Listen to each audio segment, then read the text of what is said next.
atâția oameni vor să spună la mulți ani. Să vedem cine.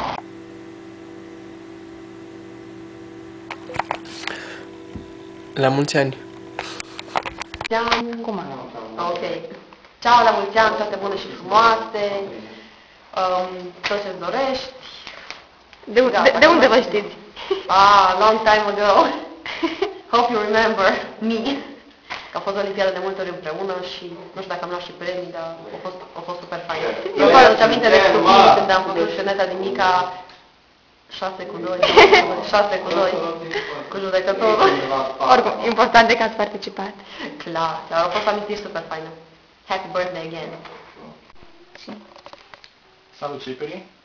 Adi, Lili și Sara îți dorim la mulți ani și ne bucurăm că existi și îți mulțumim pentru tot ce ai făcut pentru noi. La mulți ani! La mulți ani, sorry.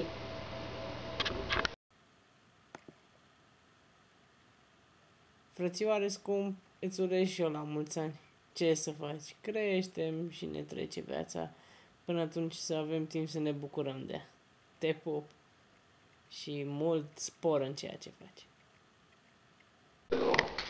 Frate Cipriane, la mulți ani, îți dorim toată sănătatea și bucuria din lume și împreună cu mulți bani și 100 de ani și mai mulți ani veșnici împreună cu Domnul Iisus și să fii pe la Oradea că ai ce vedea și ai ce auzi și puneți mintea la contribuție și înțelegi ce vreau să spun. Bye, bye, la mulți ani! Cine să trăiască, cine să trăiască la mulți ani.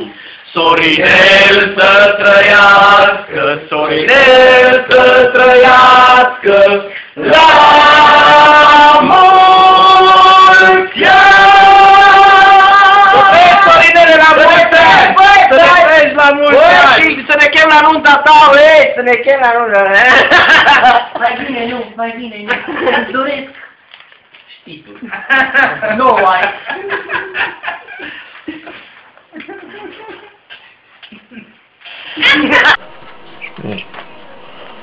La mulți ani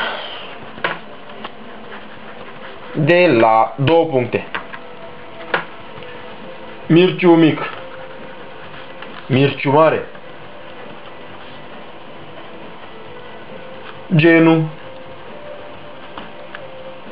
Semida,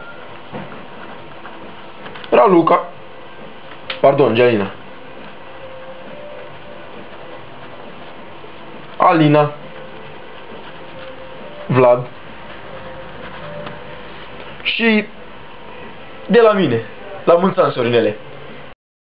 Am vrut să fiu și eu explozivă și dinamică, dar mi-a luat Cornel înainte. La anul o să filmez doar eu, să știi.